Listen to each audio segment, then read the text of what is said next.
bersyukur pada Allah berkat limpahan nikmat, dan yang paling utama nikmat sehat iman. Karena orang yang sehat badan dan finansial saja tidak dibarengi nikmat sehat iman, maka mentoknya hanya umur 70, 80, 100 tahun selesai. Padahal kehidupan setelahnya selamanya. Maka kalau imannya tidak sehat ini, sakit atau bahkan mati imannya, maka dia terancam neraka selamanya. Waliyahzubillah. Oleh karena itu kita bersyukur pada Allah atas sehatnya nikmat iman ini. Dan di antara wasilah supaya iman ini tetap sehat, maka olahraga ya. Olahraga tetap dimakan, dipakani. Kalau badan dikasih makan fisik, kalau kesehatan iman dikasih makanan rohani, ilmu syar'i, ibadah, zikir dan seterusnya. Inilah bagaimana supaya iman kita terus sehat. Mudah-mudahan sampai istiqomah sampai akhir hayat, amin ya rabbal alamin. Di pertemuan yang berbahagia ini, izinkan kami memperkenalkan, bukan saya Pak ya, saya perkenal ini, yaitu kitab yang akan kita bahas.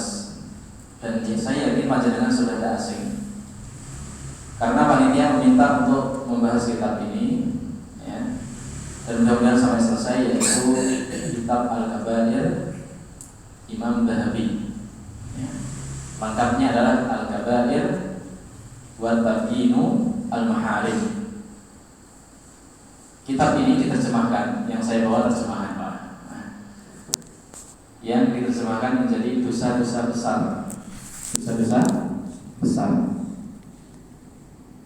Kemudian ditambahi subjudulnya, penjabaran tuntas 70 dosa besar menurut Al-Quran dan Sunnah. Penerjemahnya siapa ini? Tidak kenal saya. Ya, yang penting penulis asli beliau Imam Al-Dhahabi. Imam Al-Dhahabi. Nama lengkapnya adalah Muhammad bin Ahmad bin Utsman bin ya, Abdullah At-Turkmani Al-Fariqi. Laqabnya Syamsuddin. Laqabnya adalah Syamsuddin alias gitu Pak ya kalau kita. Tapi laqab di sini lebih ke pujian, Syamsuddin. Nama aslinya Muhammad. Syamsuddin, Syamsu adalah matahari, din agama. Jadi agama ini, karena beliau mungkin ulama yang terkenal di zamannya, menyinari agama ini dengan ilmu-ilmunya dan tulis-tulisannya, Mas, maka dilaqabi Syamsuddin ya. Kunyahnya adalah Abu Abdullah, bapaknya Abdullah. Kalau kunyah ini sama seperti di Jawa atau Indonesia itu ada.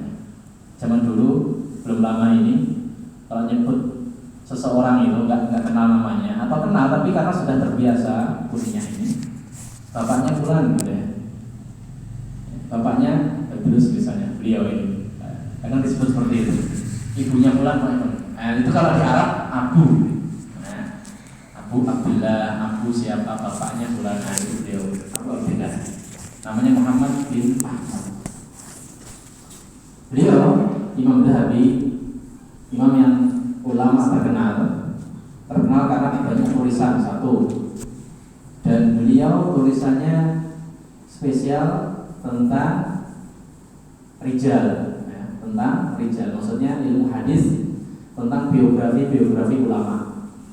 Kitab yang paling panjang itu Pak, Syiar Alam Nubala, menceritakan ya, biografi para ulama. Kemudian bukan hanya biografi tapi menghukumi, ini siltoh, ini enggak, ini lemah dalam hadis dan seterusnya. Dia terkenal, bukunya sangat banyak sekali. Terkenal juga kenapa? Karena gurunya orang yang lebih terkenal. Siapa? Imam Ahmad bin Abdul Halim bin Abdus Salam alias Ibnu Taimiyah. Itu gurunya beliau. Gurunya ini ibaratnya adalah matahari, beliau bulannya. Kalau beliau matahari agama, gurunya maka matahari yang lebih besar.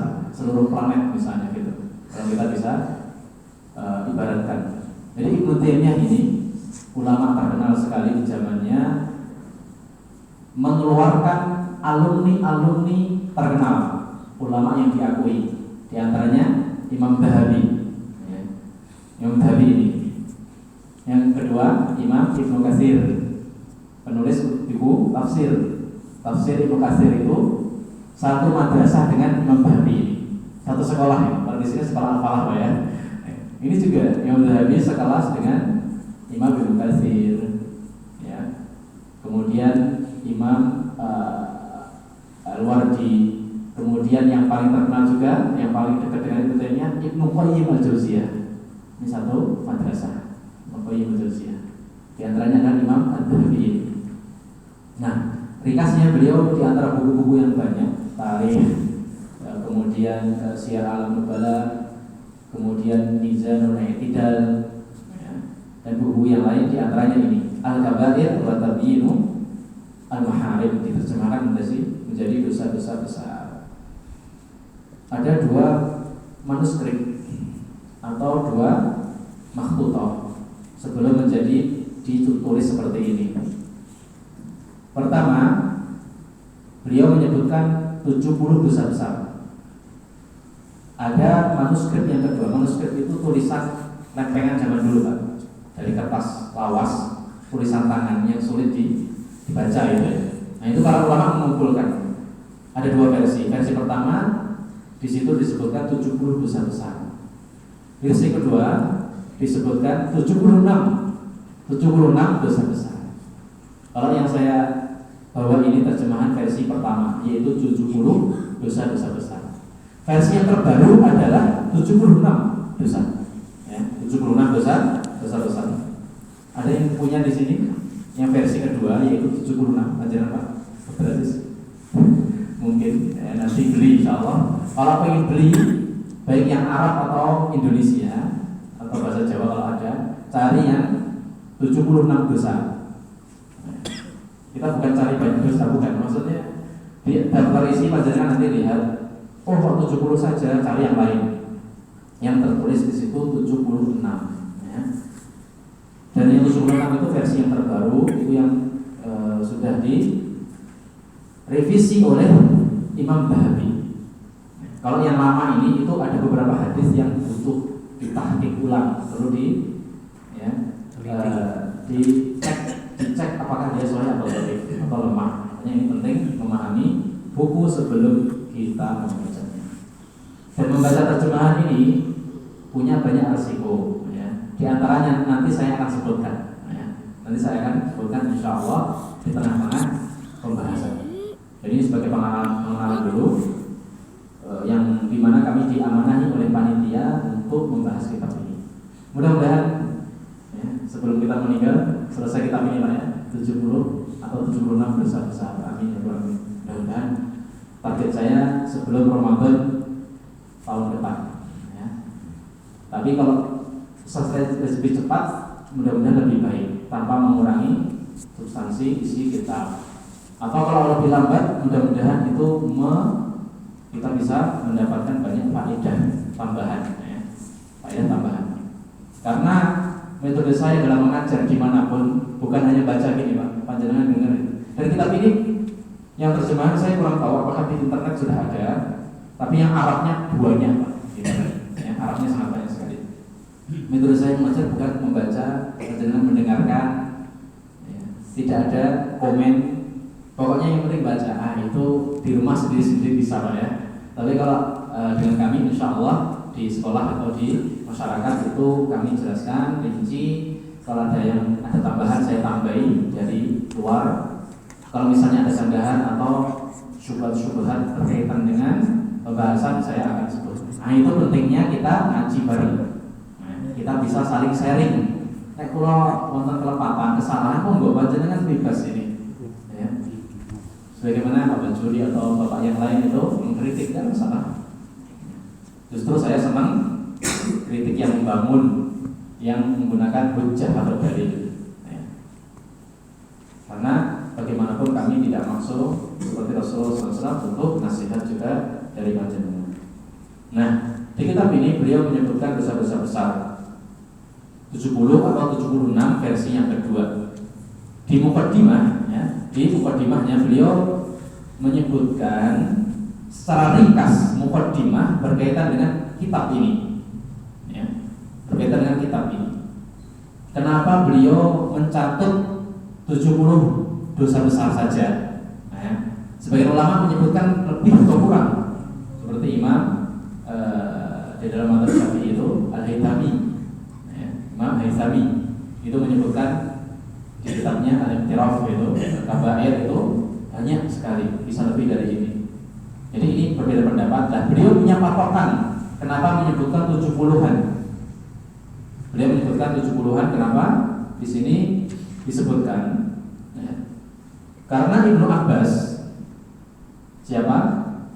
Ahli tafsir di zaman Nabi sallallahu alaihi wasallam, beliau menyebutkan bahwasanya al-kabair minas sab'ina aqrab. Jadi jumlah dosa besar kata Ibnu Abbas itu mendekati 70 jumlahnya. Mendekati 70. Makanya beliau berusaha. Jadi di sini Ibnu Abbas tidak menyebutkan dosa A ini, B ini, C ini, tidak. Makanya beliau istihad membuka Al-Qur'an dan hadis dan perkataan para ulama, merangkum 70 itu ini aja. Pertama, kedua, ketiga sampai 70 dan 76 versi beliau yang kedua, ada tambahan ya.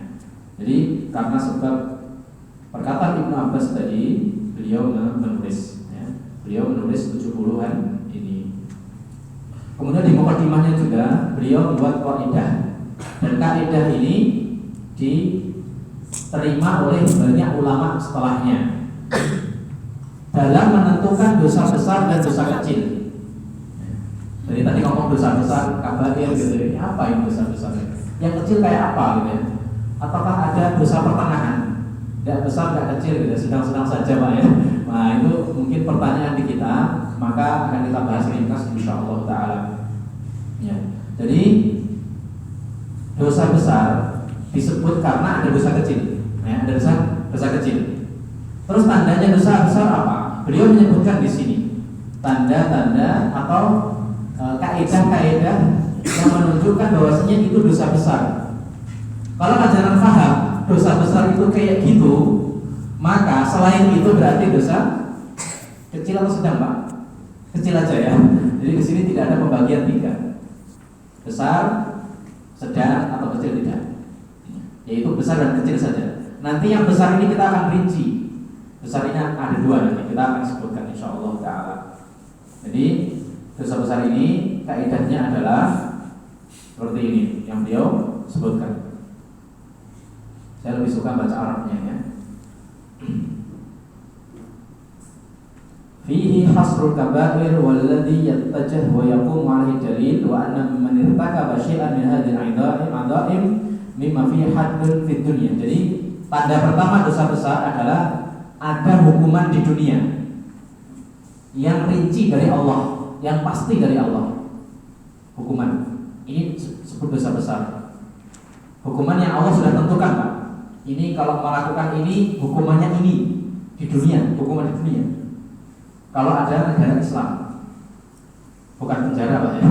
Contohnya apa? Potong tangan, dirajam, dipecut. Ini tandanya dia melakukan dosa besar. Contohnya di surat An-Nisa Allah berfirman wasariqu wasariqatu ya. Mohon maaf, surat Al-Maidah ayat 38. Al-Maidah ayat 38 Allah berfirman wasariqu wasariqatu, pencuri laki-laki, pencuri perempuan, faqta'u aydiyahuma, potonglah kedua tangannya ya, kedua tangan mereka ya. Maksudnya sekali motong tangan kanan, kalau potong yang kedua tangan kiri gitu Pak ya. Maksudnya keduanya ini laki-laki dan perempuan tadi yang mencuri. Jadi di sini Allah sudah menentukan hukumannya. Maka ini disebut dosa besar. Atau misalnya dipecut ya, bagi yang berzina tapi dia belum menikah ya, Allah berfirman wazaniyatu wazani ya, surat Nur ya, wazaniyatu wazani fajridu kulla wahidin minhuma mi'ata jaldah. Pezina perempuan dan pezina laki-laki masing-masing dijilid berapa? 100 kali dijilid. Dijilid itu dipecut, Pak. Pernah dipraktekkan di mana? Di Aceh gitu, Pak ya. Sekarang masih enggak, Pak? Masih ya, alhamdulillah ya. Mudah-mudahan di sana banyak berkahnya. Sedikit banyak diterapkan syariat Islam itu menurunkan berkah dari Allah Subhanahu wa taala.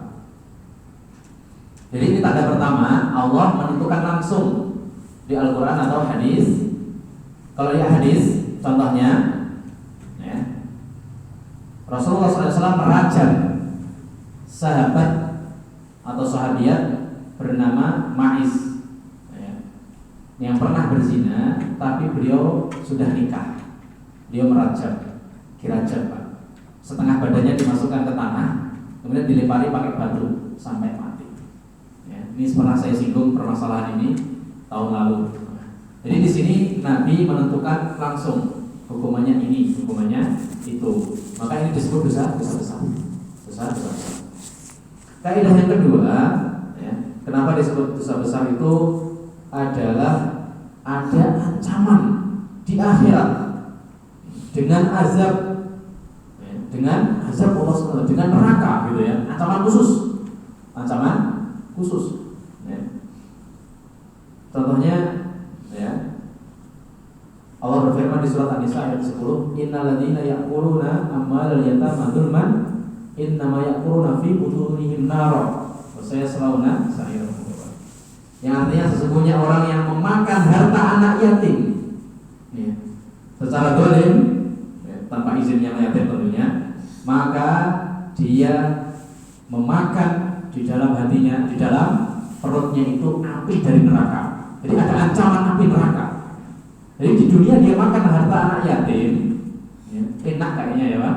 Tapi di akhirat nanti itu sejatinya adalah api neraka, panas, Pak. Ini contoh, itu disebut dosa besar, dosa besar. Ada ancaman khusus yang melakukan ini gitu ya. Maka itu disebut dosa besar. Yang ketiga disebut dosa besar. Nanti pokoknya panjenengan ingat-ingat, Pak ya, atau dicatat. Selain yang saya sebutkan kaidah ini dosa kecil gitu aja. Contoh yang kedua atau kaidah yang kedua disebut dosa besar kalau Allah atau Rasulnya dilaknat di situ. Allah melaknat atau Rasulnya melaknat. Ya, jelas ini. Ketika di ancaman itu ada laknatnya. Laknat itu apa? At-tardu min rahmatillah. Ya, dalam syariah para ulama masuk laknat itu apa? Bukan hanya celaan biasa, tapi apa? Diusir dari rahmat Allah, dikeluarkan dari kasih sayang Allah. Itu al-laknah, at-tardu min rahmatillah. Ya. Contohnya apa? Yang saya sebut pekan lalu, Pak, dosa besar. La'anallahul musawwirin. Allah melaknat orang yang menggambar, ya, menggambar, melukis. Bahasa kita adalah melukis. Ya. Maka melukis itu Pak ya? Melukis yang bernyawa maksudnya. Kalau gunung atau rumah, masjid tidak masalah itu. Ini yang bernyawa. Ini contoh laknat. Ini berarti dosa besar. Bayangkan, hati-hati. Ya. Contoh lain, ada yang bisa mencontohkan ini? Monggo. Di Al-Quran atau hadis Allah menyebut laknat di situ. Laki-laki menyerupai perempuan. Laki-laki menyerupai perempuan.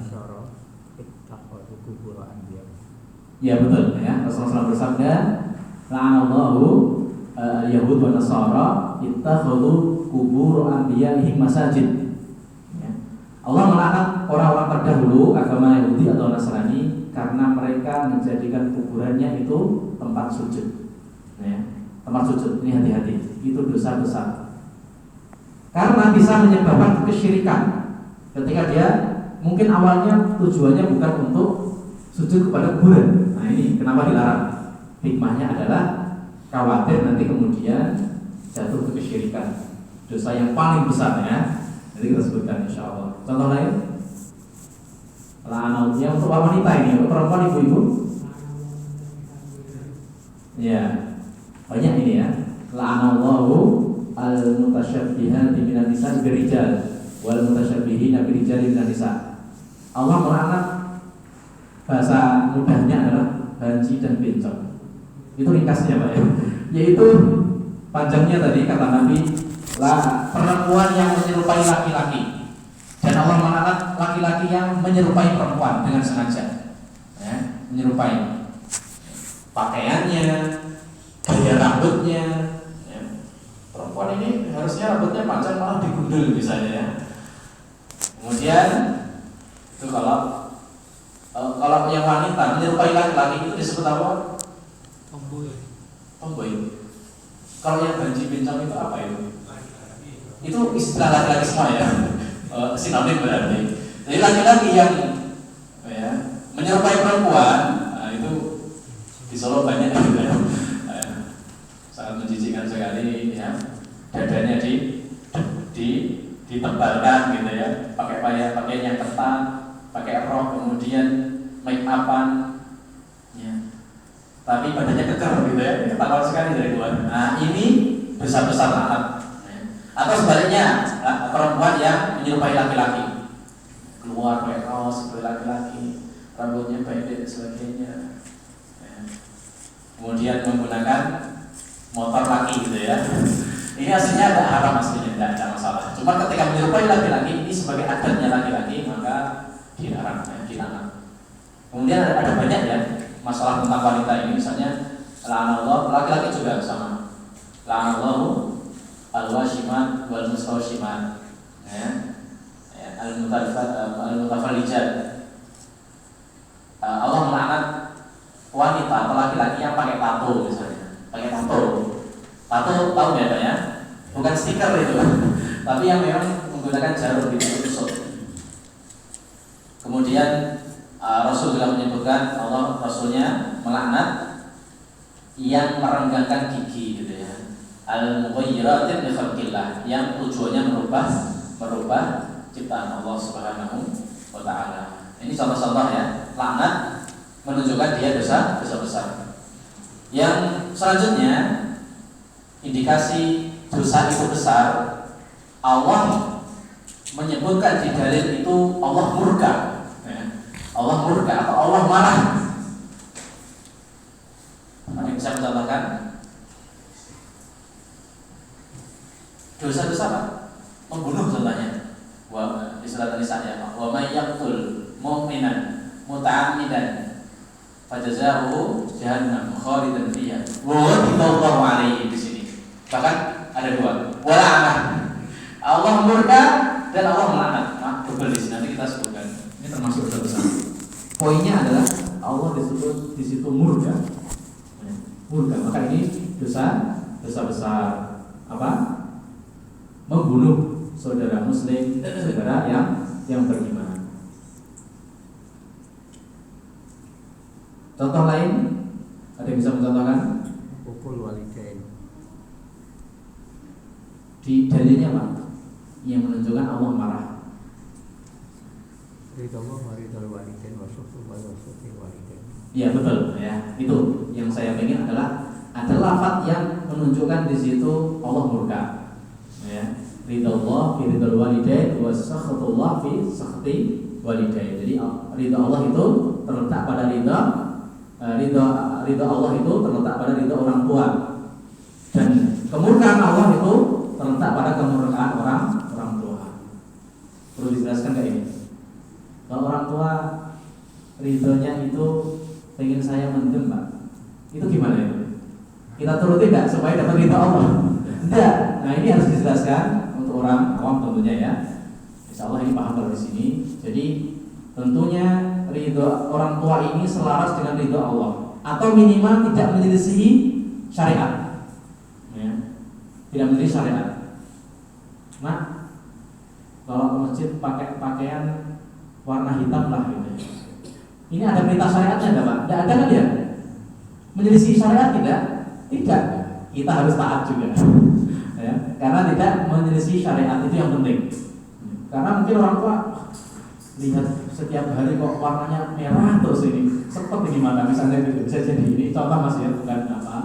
Nah, ini contohnya. Jadi tetap ada barometer dalam Sudah, saya bisa mencontohkan yang lain. Ini banyak ya, intinya dosa-dosa itu ada indikasinya kenapa itu besar.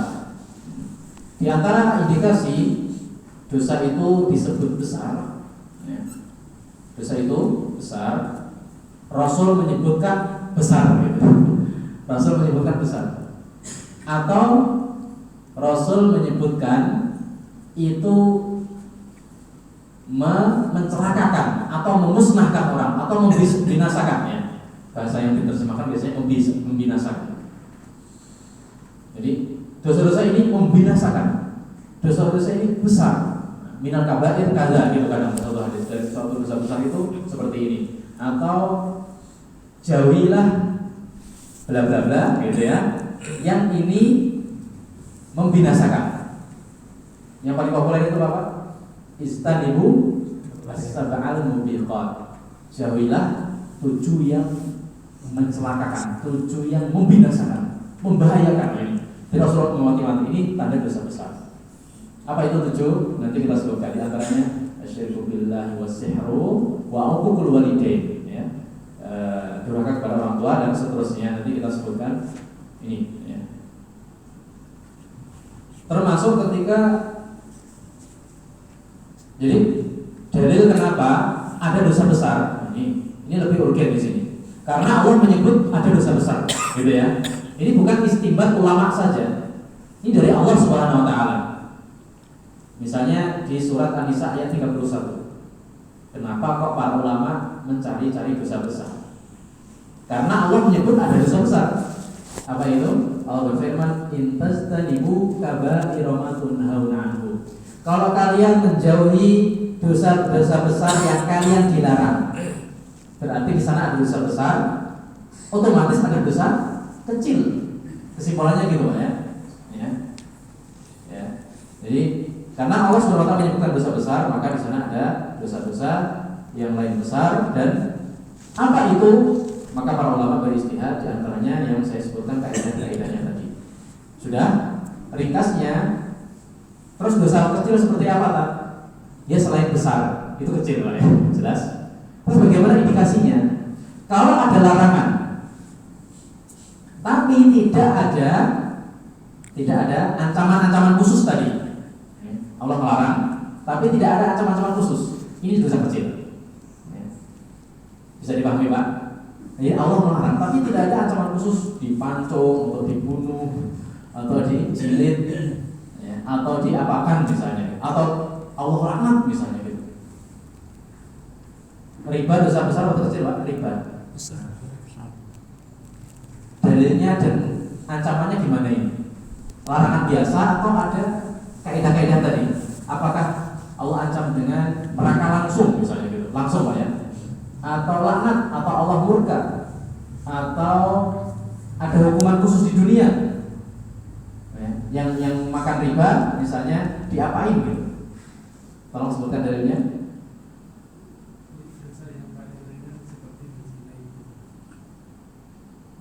Itu di sini Nabi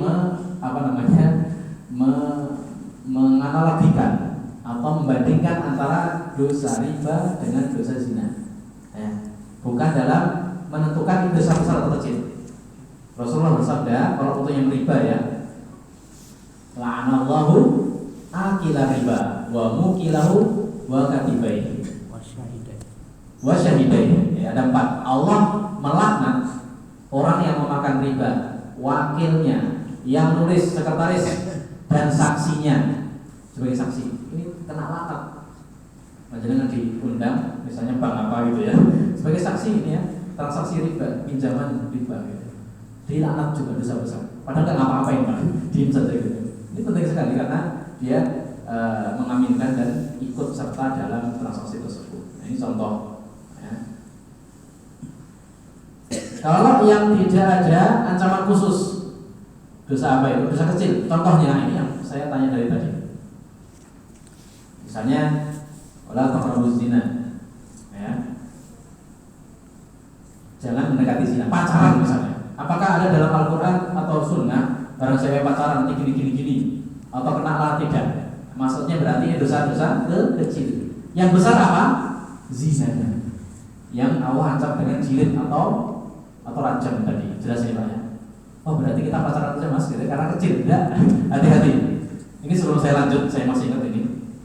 Para ulama mengatakan kalau kita Pak ya, berakit-rakit ke hulu, berakit ke tepian, ya, sedikit-sedikit lama-lama menjadi bukit. Itulah kaidah para ulama aslinya sebelum di zaman Indonesia merdeka itu, yaitu laisat minas saghair, ya, idza man asarra ala saghair laisat minas saghair. Jadi orang yang melanjutkan dosa-dosa kecil, dia ketagihan dosa kecil, maka dia lama-lama menjadi besar. Kalau tidak bertobat, misalnya pacaran setiap hari, tidak tobat-tobat, bersentuhan lawan jenis, ya, atau apa misalnya gitu, maka ini lama-lama menjadi besar, lama-lama menjadi besar. Jadi intinya di dalil itu, kalau tidak ada ancaman khusus, sesekali melakukan dosa kecil. Tapi kalau berkali-kali tidak tobat-tobat menjadi besar. Hati-hati. Untuk dosa kecil ini jangan diremehkan. Kenapa? Para ulama mengatakan la tandur ila hajmi al-ma'siyah walakin dur ila man asaita. Jangan lihat jenis maksiatnya, tapi lihat siapa yang Anda maksiati. Siapa? Allah Maha Besar. Insya Allah dengan cara seperti itu, mindset seperti itu, kita besar atau kecil tetap kita jauhi. Tapi tetap kita harus mengikuti petunjuk Nabi dan para ulama ketika mengklasifikasikan dosa kecil dan besar. Faedahnya sangat besar. Kenapa? Orang yang faqih, orang yang ahli fikih beneran, ahli syariat, bukan hanya yang mengetahui ini halal, ini haram. Kalau itu mudah Pak, anak kecil bisa insya Allah ya. Yang mereka ahli fikih itu, para ulama itu, yang Rasul sebut apa? Hadis Jibril. Hadis Jibril yang panjang itu Pak. Malaikat Jibril datang menyerupai orang. Ya, ini agak rumit ini ya. Kemudian menyebutkan tingkatan Islam atau tingkatan agama ini. Pertama Islam, yang kedua pertama Islam, yang kedua iman, yang ketiga ihsan. Ya. Ini ringkasnya ya. Hadis Jibril. Hadis pertama kali di Arba'in Nawawiyah. Udah nanti cari sendiri ya. Intinya di sini Rasul menyebutkan Islam itu diantaranya sholat, iman itu beriman kepada Allah, ihsan itu ibadah seakan-akan kita melihat Allah, tingkatan tertinggi. Jadi para ulama ada tingkatan. Yang muslim belum tentu mukmin, ya. Yang mukmin belum tentu muhsin. Yang mukmin mesti muslim, jelas ini. Yang muhsin mesti dia otomatis mukmin dan muslim. Di akhir hadis Jibril ini Rasul mengatakan apa? Mengatakan fa'innahu Jibril atakum yu'allimukum dinakum. Itu Jibril datang mengajari agama kalian. Bayangkan ya. Rasul menyebutkan 3 tingkatan dengan Jibril tadi. Di akhir hadis mengatakan itu agama. Berarti mengetahui tingkatan agama dengan detail rinciannya ini bagian dari pemahaman agama. Dan Rasul bersabda, "May yuridillahu bihi khairan yufaqihu fid-din." Barang siapa yang Allah inginkan kebaikan akan difahamkan agama. Ketika Allah itu suka pada seseorang akan difahamkan agama. Agama tadi apa Pak? Mengetahui tingkatan di dalam agama. Jadi panjenengan mengetahui klasifikasi ini dosa kecil, besar nanti dibagi 2. Itu bagian dari at-tafaqquh fid-din. Jadi mengetahui agama ini bukan hanya sekedar ini halal, haram, udah. Kalau halal saya kerjakan, ya, kalau wajib saya kerjakan, kalau halal saya kerjakan, tidak apa-apa atau ditinggalkan, gitu kan? Itu tingkatan dasar itu ya. Tapi panjenengan di sini, masya Allah, ya, ini spesial masjid ini, itu harus naik level Pak, naik level dalam pengetahuan ini. Sebagai tanda Allah cinta panjenengan, yaitu mengetahui tingkatan-tingkatan tadi. Sebagaimana Allah dan Rasulnya menaruh dosa, sebagaimana menaruh amal soleh, pahala itu juga bertingkat-tingkat. Ya. Pahala sholat itu apakah sama dengan pahala puasa? Beda. Pahala sholat, kalau jamaah 27 kali, kalau sendiri 1 derajat gitu Pak ya. Kalau puasa berapa? Allah yang maha tahu. saking besarnya pahala puasa misalnya. Nah, sabar beda dengan pahala yang lain seperti itu. Kita mengetahui ini, itu bagian dari pemahaman. Jadi kita di sini masuk ke fadilah, Pak ya.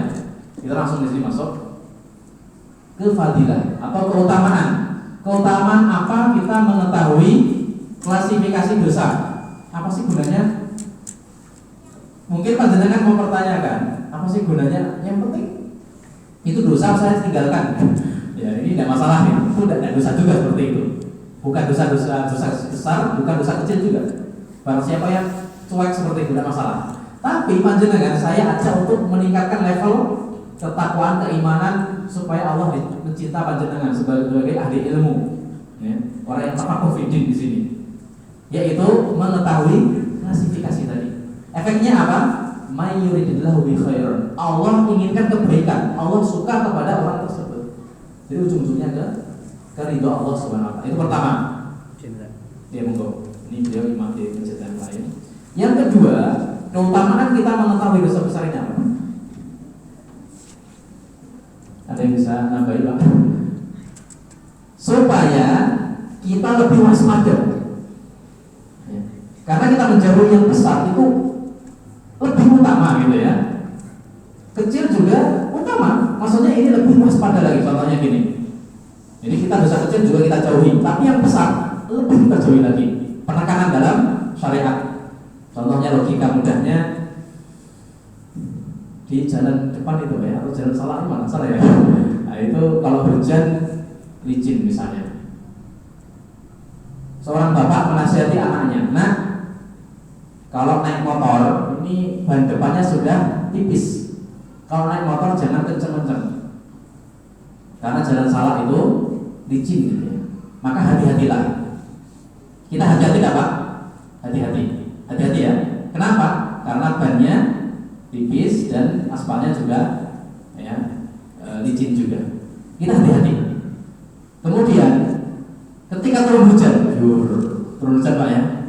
Terus ada oli yang tercecer. Orang tua tadi mengatakan, "Nak, hati-hati. Karena ini hujan."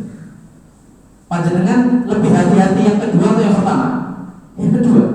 Seperti itu. Logikanya adalah ketika tidak hujan kita hati-hati naik motor. Naik motor ini harus hati-hati Pak ya. Ya. Walaupun banyak tebal pun hati-hati. Nah, ketika hujan, ketika ada oli tercecer licin, kita lebih hati-hati lagi. Itulah tafakuh fiddin. Kita bisa mengkasihkan ini lebih hati-hati, ini hati-hati, semuanya hati-hati. Ya.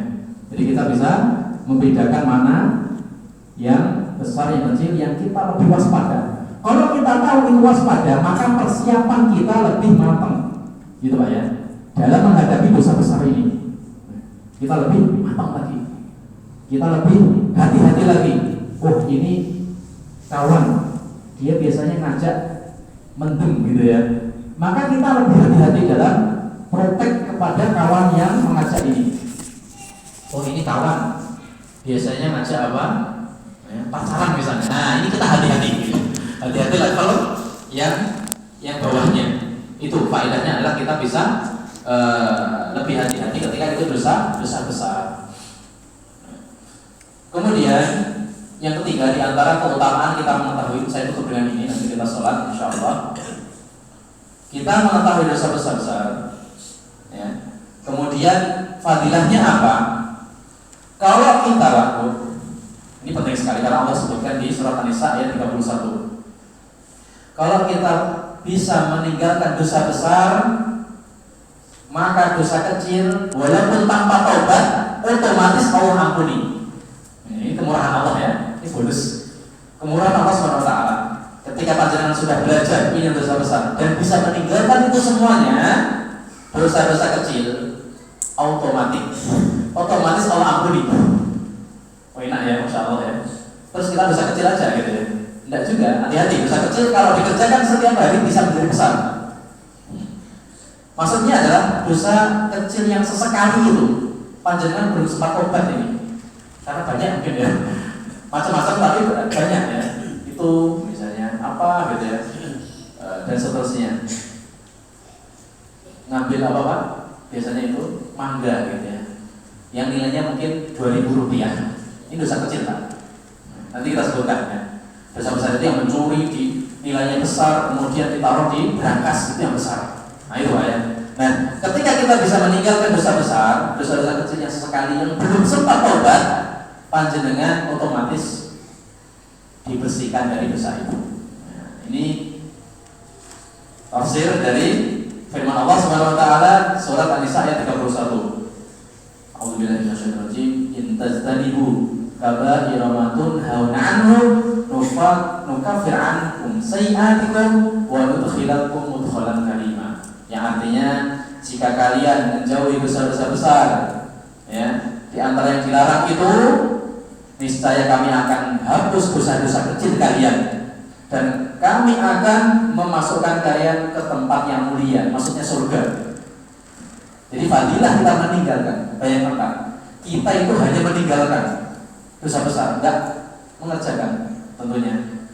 Tidak mengerjakan terus tobat, enggak. Kita berusaha menjauhi dosa-dosa kecil yang telah lalu, Allah hapus otomatis tanpa tobat.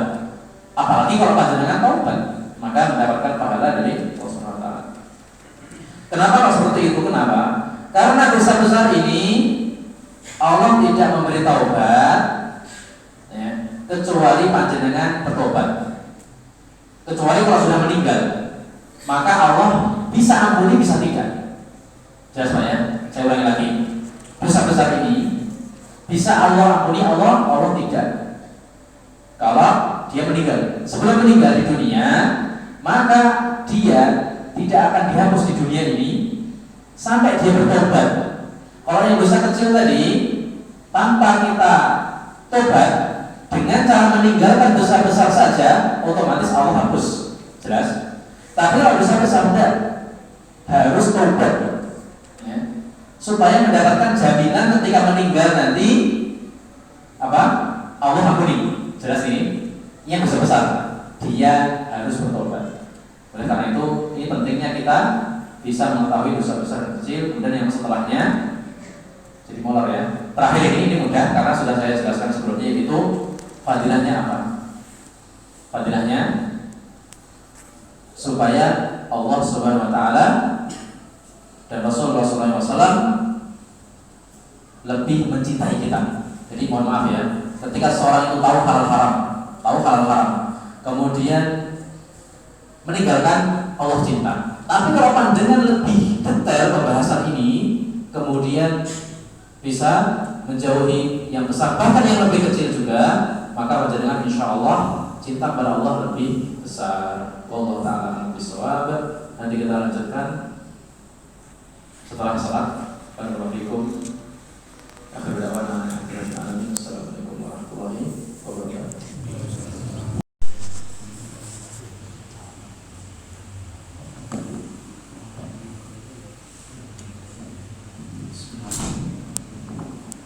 Assalamualaikum warahmatullahi wabarakatuh. Alhamdulillahi wa kafa, wassalatu wassalamu ala nabiyil mustafa wa ala alihi wa sahbihi ahli sidqi wal wafa. Para hadirin hadirat yang semoga dirahmati Allah Subhanahu wa taala. Sebelum kita buka sesi tanya jawab baik offline maupun online, ini yang online sudah duluan Pak ya, panjenengan kalah cepat ya. Maka izinkan kami melengkapi mukadimah sebelum kita membahas satu persatu dosa-dosa besar. Jadi mukadimahnya ini full satu pertemuan. Mukadimah bukan hanya sekedar innalhamdulillah nahmaduhu, tapi kaidah-kaidah yang berkaitan dosa besar. Para kaum muslimin dan muslimat, azza wa jalla. Pembahasan tentang dosa besar kaitannya sangat erat dengan sikap Ahlus Sunnah terhadap perilaku atau pelaku dosa besar. Di zaman Nabi dulu tidak ada masalah. Dari di zaman setelahnya makin parah manusia dalam beragama. Mereka memahami menggunakan akal, tidak menggunakan pemahaman Nabi dan sahabat. Jadi apa yang saya maksud? Ada sekte sesat yang bernama Khawarij. yang mengatakan pelaku dosa besar statusnya kafir. Jadi dosa besar ini maksudnya yang selain syirik dan kufur. Jelas Pak ya? Karena nanti ada klasifikasi dosa besar, ada dua. Dosa yang besar, sampai jelas ini. Dosa yang besar banget. Maksudnya apa? Syirik itu masuk dosa besar. Maka beliau sebutkan yang pertama di kitab ini, mempersekutukan Allah atau syirik atau kufur sama saja. Ini masuk dosa besar, ya. Dan dosa besar bagi dua, dosa yang mengeluarkan dari Islam, syirik dan kufur, ya. Musyrik dan kafir. Yang kedua, dosa besar yang tidak mengeluarkan pelakunya dari Islam, itu yang lebih banyak, ya. Yang sedikit beliau sebutkan dulu supaya selesai, ya. Supaya segera selesai. Karena yang setelahnya itu yang tidak sampai mengeluarkan dari Islam. Nah, madhab Ahlussunnah wal Jamaah sepakat pelaku dosa besar, maksudnya yang selain syirik dan kufur ya, itu bukan kafir. Pelakunya masih mukmin, masih muslim. Tapi statusnya tambah Pak ya, yaitu mukmin atau muslim fasik. Jelas ini? Kalau yang tidak melakukan dosa besar, mukmin biasa, maksudnya ya soleh lah ya. Kalau yang pelaku dosa besar, yang selain syirik dan kufur ini, Ahlussunnah Jamaah dengan berbagai dalilnya yang sangat banyak, orangnya masih mukmin tapi fasik Pak. Ya. Atau ditambahi naqisul iman ya. Mukmin fasikun naqisul iman. Dia mukmin masih atau muslim tapi fasik, berkurang imannya. Berkurang imannya. Jelas Pak ya? Ini kaidah umum. Pokoknya kalau ada pendosa besar belum tobat Pak ya. Karena kalau sudah tobat statusnya jadi dihapus Pak. Bukan jomblo lagi, kok jomblo Mas. Apa namanya? Bukan fasik lagi. Bukan fasik lagi tapi mukmin lagi biasa, mukmin yang normal. Yang fasik ini ada normal. Dan dia imannya tidak berkurang lagi bagi yang tobat. Yang tidak tobat, kemudian dia meninggal, sikap Ahlussunnah bagaimana? Di akhirat nanti, kalau Allah berkehendak, Allah ampuni. Tapi kalau Allah tidak berkehendak, Allah tetap hukum. Ketika Allah hukum, Allah adil tidak Pak? Adil. Ketika Allah tidak hukum, Allah baik tidak? Baik. Jadi dalam kedua keadaan ini baik semuanya. Baik dihukum, Allah adil, dan adil itu baik. Ketika Allah ampuni, ya, tanpa sebab apapun, kecuali rahmat Allah, maka Allah ini juga baik. Nah, itulah sikap Ahlussunnah ketika pendosa besar meninggal belum tobat. Jelas ya, belum tobat. Kalau tobat nasuha sebelum meninggal, kita husnudzon, sudah Allah ampuni. Tapi permasalahan di sini adalah ketika dia meninggal belum tobat, masih mengerjakan dosa besar. Nah, setelah kita tahu mazhab Ahlussunnah, maka izinkan menyebutkan mazhab Ahlul Bid'ah atau sekte sesat. Di sana ada golongan garis kiri gitu Pak ya, kalau sebutan saya, atau garis terlalu lunak ini. Satunya garis golongan kanan atau garis keras kanan ini Pak ya. Garis keras kiri itu apa? Terlalu lunak ya. Pertama yang kiri dulu, sekte bernama Murji'ah.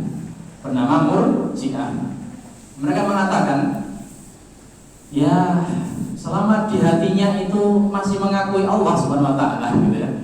Ada yang mengatakan selama dia masih syahadat, dia itu mukmin, bahkan sempurna imannya. Walaupun maksiat dosa besar iya, gitu ya. Walaupun berzina iya, walaupun mencuri iya. Bahkan mereka mengatakan keimanannya seperti keimanan para nabi dan malaikat. Selama di hatinya masih iman, selama lisannya masih syahadat. Kemudian mereka menggunakan dalil-dalil sebagian saja, ya, sebagian saja. Dalil yang lain dibuang. Contohnya apa? man kana akhiru kalamihi la ilaha illallah dakhala jannah. Barang siapa yang akhir hayatnya hanya ngomong apa Pak? La ilaha illallah. Talqin itu Pak. Wah, dia masuk surga udah. Dosa-dosanya otomatis diampuni gitu. Jadi seakan-akan dosanya tidak berpengaruh kepada keimanannya. Jadi menurut mereka yang penting masih syahadat atau masih yakin. Bahkan yang paling ekstrim Pak dari Murji'ah ini, yang penting tahu di sana ada Rabb bernama Allah, udah. Walaupun tidak syahadat dia mukmin, sempurna imannya. Ini yang paling ekstrim. Ulama mengkafirkan ini metode ini. Jadi pantahannya mudah. Kalau pengetahuan kita hanya yakin dalam hati, dia sudah mukmin, ya iblis. Orang yang mukmin Pak, iblis kan tahu Rabbuna Allah, bahkan bersumpah atas nama Allah. Wa izzatika la ughwiyannahum ajma'in illa ibadaka minhumul mukhlasin. Sampai seperti itu iblis. Bersumpah atas nama. Jadi dia tahu. Ya. Tahu bahasanya. Tapi Allah masukkan iblis nanti ke neraka. Jadi enggak bermanfaat kalau iman dalam hati dan lisan saja tanpa perbuatan. Yang kedua, kalau misalnya iman itu cukup dengan hati dan perbuatan dengan lisan, apa gunanya Rasul ngajari sholat? Apa gunanya Nabi ngajak jihad ya? Sampai seperti itu. Nah ini garis kiri ya. Yang kedua garis kanan, ekstrim kanan, bernama Khawarij yang saya sebutkan tadi. Mereka mengatakan apa? Pendosa besar selain syirik dan kufur kafir. Nah ini ekstrim kanan ya. Pokoknya pendosa besar kafir. Sifat mukminnya hilang di dia. Sifat mukminnya hilang di dunia. Di dunia atau di akhirat? Di akhirat kekal selamanya. Kalau yang Murji'ah tadi, selama dia hatinya, lisannya iman gitu ya, tidak merusak imannya, perbuatannya, dan dia ahli surga tanpa mampir neraka. Itu yang parah kiri. Kalau yang parah kanan, langsung kafir gitu ya. Pencuri kafir, apalagi Pak? Berzina kafir. Durhaka pada orang tua kafir, ya, dan seterusnya dan seterusnya. Ini yang paling ekstrim. Ya. Ahlussunnah tengah-tengah. Dia mukmin fasik. Ya. Kalau Murji'ah apa tadi? Mukmin pokoknya. Kalau Khawarij kafir pokoknya. Ahlussunnah tengah-tengah, mukmin fasik. Naqisul iman atau berkurang imannya. Ya. Kalau dia meninggal bisa Allah ampuni dengan rahmatnya. Insya Allah hukum dulu di neraka dan nanti ke surga Pak. Ini poin yang terlewat. Pendosa besar ini dia masih mukmin kan Pak ya. Nah nanti kalau hukumannya di neraka itu habis masa tahanannya, ya, berapa tahun nggak tahu ya tergantung dosanya. Nanti dia akan diangkat kemudian masuk surga, akan diangkat. Walaupun sekian juta tahun gitu ya, ujungnya surga nanti. Setelah habis besar-besarnya ini. Tapi kalau syirik dan kufur sepakat selamanya di neraka. Ini jelas Pak ya. Ini sebagai pelengkap. Kemudian satu lagi, mohon maaf. Dosa itu tidak harus mengerjakan. Yang namanya dosa itu tidak harus mengerjakan. Tapi meninggalkan perintah itu disebut dosa juga. Jelas ini. Orang tua, Nduk, ya, Yu itu misalnya, tolong belikan ke pasar apa bahan sembako misalnya, tidak mau gitu. Atau dengar panjenengan tapi langsung pergi. Kira-kira orang tua marah atau tidak? Marah. Sama Allah itu murka juga, bukan hanya ketika panjenengan mengerjakan larangannya, meninggalkan perintah juga Allah murka. Maka nanti kita sebutkan di beberapa dosa besar dia tidak mengerjakan Pak, tapi meninggalkan sesuatu amalan yang ini sangat penting sekali ya. Nanti kita sebutkan insyaallah taala atau hari keberapa. Kita akan mulai pekan depan dengan yang pertama yaitu syirik insyaallah taala. Baru setelahnya mudah-mudahan 1 tahun selesai insyaallah. Kalau ada tahun setelahnya. Yang penting panjenengan sehat walafiat. Amin ya rabbal alamin. Demikian. Selanjutnya sesi yang kedua insyaallah taala adalah sesi tanya jawab.